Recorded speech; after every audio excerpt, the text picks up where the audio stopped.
साथियों नमस्कार, this is Sunil Negi again.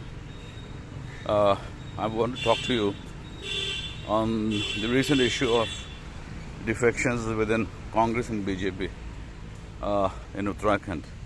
Uttarakhand में आजकल एक फैशन बन गया है कि कौन सबसे ज़्यादा अपने एमएलए या मिनिस्टर एक पार्टी से दूसरी पार्टी में लाता है. इसका सिलसिला वसूल तो भारतीय जनता पार्टी ने शुरू किया, न सिर्फ इस बार बल्कि 2017 से. आपको याद होगा 2017 में 9 विधायक, जिसमें विजय बहुगुणा भी थे और हड़क सिंह रावत भी थे, कैबिनेट मिनिस्टर थे, यशपाल आर्य कैबिनेट मिनिस्टर थे. ये सभी लोग उस समय जब हरीश रावत की सरकार थी उस समय इन्होंने इंजीनियर किए डिफेक्शंस बड़े स्केल पर, और सभी लोग कांग्रेस में से बीजेपी में आ गए. और उसके बाद आपने देखा होगा कि सिद्धांतों की बात करने वाली पार्टी किसी ज़माने में और बड़ी बड़ी बातें करने वाली पार्टी, उसने करीबन 50% उनके लोग मिनिस्टर बना दिए कांग्रेस के, जब इनकी नई सरकार आई 2017 में. आज वही सिलसिला फिर शुरू हो गया. जैसे जैसे चुनाव नज़दीक आ रहे हैं, अब चूंकि रूलिंग पार्टी गवर्नमेंट है, इसका एंटी इनकम्बेंसी फैक्टर सबसे ज़्यादा है. लोग बुरी तरह नाराज़ हैं. खास तौर से आपने देखा होगा 3 महीने में 3 मुख्यमंत्री बदल दिए, और अब उनके पास कुछ बोलने को सुनने को है नहीं, तो सोचते हैं कि चलो कम से कम इसी तरह के डिफेक्शंस कराएं, और डिफेक्शन कराने के बाद जो है पार्टी में अपनी स्थिति मजबूत की जाए. लोगों को बताया जाए, देखो जी भारतीय जनता पार्टी कितनी मजबूत और सशक्त पार्टी है कि आज भी लोग उसमें आने को आतुर है. आपने देखा होगा 3 विधायक एक मिनॉरिटी के पहले आए, प्रीतम सिंह पंवार जो इंडिपेंडेंट थे, उसका राजकुमार आए जो कांग्रेस से थे, पुरोला के, और उसके बाद राम सिंह कैड़ा आए. बड़े खुश मिजाज दिखाई दे रहे थे. अनिल जो राष्ट्रीय प्रवक्ता हैं अनिल बल्कि, उनका तो ये कहना था कि भाई भारतीय जनता पार्टी के प्रति बहुत ही ज़्यादा कृतज्ञ हो गए हैं पॉलिटिशियंस, और सब धीरे धीरे आ रहे हैं. अब कांग्रेस भला ऐसे कैसे चुप रहती. कांग्रेस ने पहले भी अनाउंस किया था कि उनकी पार्टी में बीजेपी से बहुत लोग आ रहे हैं, लेकिन जब लगातार 3 एमएलए उनकी पार्टी में चले गए भारतीय जनता पार्टी की, तो इनसे रहा नहीं गया. अब इन्होंने कहा भैया बहुत देर हो गई है, कुछ ना कुछ तो करना है, नहीं तो ऐसा ना हो हमारी भद्द पिट जाए बुरी तरह. और नतीजन आपने देखा ही कि कल राहुल गांधी से मुलाकात हुई. यशपाल सिंह आर्य के, उसके बेटे संजय आर्य के, दोनों एमएलए हैं, एक बाजपुर से है, एक नैनीताल से है, और कैबिनेट मिनिस्टर भी हैं आर्य. दोनों की घर वापसी हो गई. अब देखो पॉलिटिक्स में कितना सुविधा की राजनीति है. मतलब अब डिफेक्शन हुआ तो उसको घर वापसी कर दिया कि भाई घर भूला जो है सुबह का, शाम को घर आ गया.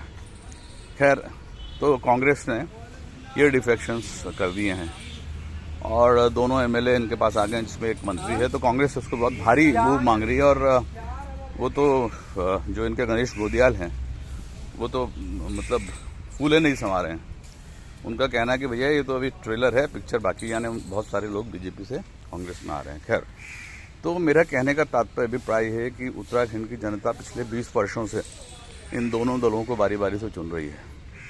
और आपने देखा होगा कि हेल्थ के प्रश्न पर, एजुकेशन के प्रश्न पर, जॉब जनरेशन के प्रश्न पर, और वुमेन एम्पावरमेंट के सवाल पर, भ्रष्टाचार के सवाल पर, खानों की माइनिंग हो रही है, बड़ी बड़ी मात्रा में जो सैंड्स और ये सब निकल रहे हैं, इस पर जो बड़े बड़े पट्टे दिए जाते हैं पॉलिटिशियंस के रिश्तेदारों को और पार्टी के लोगों को, उस पर जो भ्रष्टाचार हो रहा है.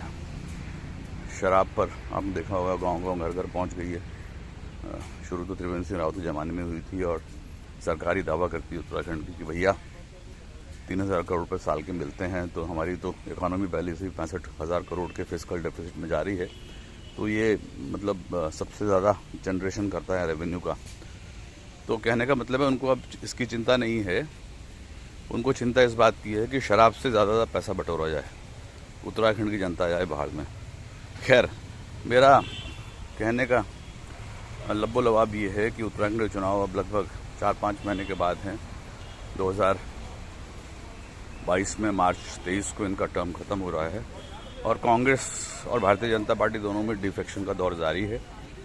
आज एक तरफ 20 वर्षों के इनका शासन रहा दोनों पार्टियों का, जनता की एस्पिरेशंस टूटी हैं, उन्हें बेवकूफ़ बनाया गया है, और एक तरफ जो है ये पार्टियां फिर दावा कर रही है कि हमें सत्ता में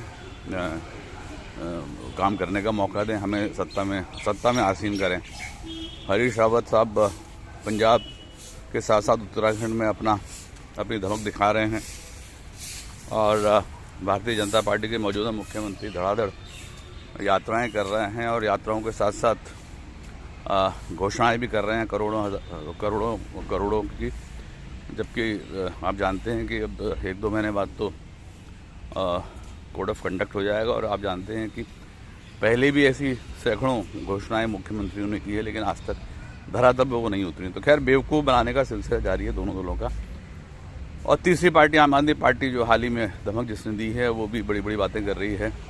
खैर उन्होंने दिल्ली में करके भी दिखाया, तो हम ये मान सकते हैं कि जो वादे कर रही है शायद अगर उनको भी मौका एक मिले उत्तराखंड में तो शायद वो कुछ कर पाएँ। जैसे 5,000 रुपये हर महीने अनएम्प्लॉयमेंट अलाउंस देने की वो बात करते हैं। इसके अलावा वो 1 लाख लोगों को रोज़गार देने की गारंटी देते हैं 6 महीने में शासन में आने के बाद, और साथ साथ 300 लोगों को 300 यूनिट कंजम्पशन वालों को बिजली मुफ्त देने की बात करते हैं और बहुत सारी घोषणाएं। खैर तो मेरा कहने का मतलब ये है कि दो दलों को जब इतने सालों में देख लिया तो एक दल को, भाई छोटी पार्टी भले ही है, दिल्ली का उदाहरण आपके सामने, एक दल को और देख लो, क्या दिक्कत है। ये मेरा नहीं, लोगों का मानना, राजनीतिक समीक्षकों का मानना है। लेकिन इसके बावजूद भी समीकरण कुछ इस तरह हैं कि ये अगर चोट करेंगे तो ज़्यादातर कांग्रेस के वोट बैंक में करेंगे, जैसे दिल्ली में उन्होंने किया था। हालांकि दिल्ली की परिस्थितियाँ अलग थी, उत्तराखंड की अलग है, लेकिन ये बात स्पष्ट है कि नुकसान तो ये चाहे 4, 5, 6 सीटें जो भी लाए, नुकसान तो ये कांग्रेस को ही पहुँचाएंगे। भारतीय जनता पार्टी को इसलिए ज़्यादा नुकसान नहीं पहुँचेगा क्योंकि उनका जो है फंडामेंटलिस्ट मेजॉरिटी वोट है, the vote of the majority community. और जो माइनॉरिटी वोट बैंक है वो आप जानते हैं कि उस पर आम आदमी पार्टी में चोट करेगी, क्योंकि वो कांग्रेस का ट्रेडिशनल वोट बैंक है और ट्रेडर्स का, छोटी कम्युनिटी, छोटी जो लोग ये कहते हैं कोहेसिव आबादी में रहते हैं शहरों में, बिजली की वजह से, बिजली में कमी की वजह से और सुविधाओं की वजह से वो इसकी तरफ घूम सकते हैं, इस पार्टी की तरफ। खैर मेरा सब यही कहना है कि भाई इनको देख लीजिए, आया राम गया राम राजनीति आज उत्तराखंड में हावी है और नेता छाती चौड़ी करके बता रहे हैं, देखो जी फला हमारे दल में आ गया आपके दल से, फला दूसरा कहता है फला हमारे दल में आपके दल से आ गया। जैसे सीना तान करके ये दावा कर रहे होंगे इन्होंने बॉर्डर में जा करके कोई युद्ध फतेह कर लिया हो। बहुत ही शर्म की बात है। लगता है कि राजनीति सिर्फ ऐसे लोगों के लिए ही रह गई है जो आया राम और गया राम, यानी जब सत्ता में जो दल आए उसी की मलाई खाएं और उसके बाद जो दल सत्ता में आने वाला है उसमें चले हैं। और इसमें भारतीय जनता पार्टी जो सिद्धांतों की पार्टी अपने आप को करार देती है, ना वो पीछे है। कांग्रेस जो सेक्युलरिज्म की बात करती है और अपॉर्चुनिज्म जब होता है, भारतीय जनता पार्टी में लोग जाते हैं तो वो बात करती है कि साहब ये पार्टी तो अवसरवाद को बढ़ावा दे रही है। तो आज वो खुद अवसरवाद को बढ़ावा दे रहे हैं, तब कोई उनका जो आदमी जिसने ये बयान दिया वो आज बयान देने के लिए स्थिति में नहीं है। तो भाइयों, चुनाव आ रहे हैं मार्च अप्रैल में उत्तराखंड में। सुनहरा मौका आप लोगों के पास है, 5 साल के बाद एक हसीन मौका संविधान की तरफ से मिलता है। तो आप बेहतर समझदार हैं, देख लीजिए। कांग्रेस को जो भारतीय जनता पार्टी है ये इंजीनियर्स का डिफेक्शन इंजीनियर करा रहे हैं बड़े पैमाने पर। एक तरफ आम आदमी पार्टी जनता के बीच में काम कर रही है, नई पार्टी है। मैं आपको स्पष्ट कर दूं, मेरा आम आदमी पार्टी को लेना नहीं, कोई देना नहीं। लेकिन मैं इतना ज़रूर मानता हूँ कि जब 20 साल से इन लोगों को देख रहे हो तो भाई एक बार किसी तीसरी पार्टी को भी देख लें, जिसका उदाहरण पहले से दिल्ली में पेश कर दिया गया। दिल्ली में आप लिखा हुआ हेल्थ सर्विसेज के मामले में 200 यूनिट फ्री, बिजली के मामले में 20,000 लीटर तक पानी फ्री, एजुकेशनल स्टैंडर्ड सरकारी स्कूलों का बहुत अपग्रेड हो गया है, 90-95% रिजल्ट बच्चों का आ रहा है। और बहुत सारे सवाल हैं जिसके जवाब इन्होंने दिए हैं अपने पिछले 7 साल की सरकार में।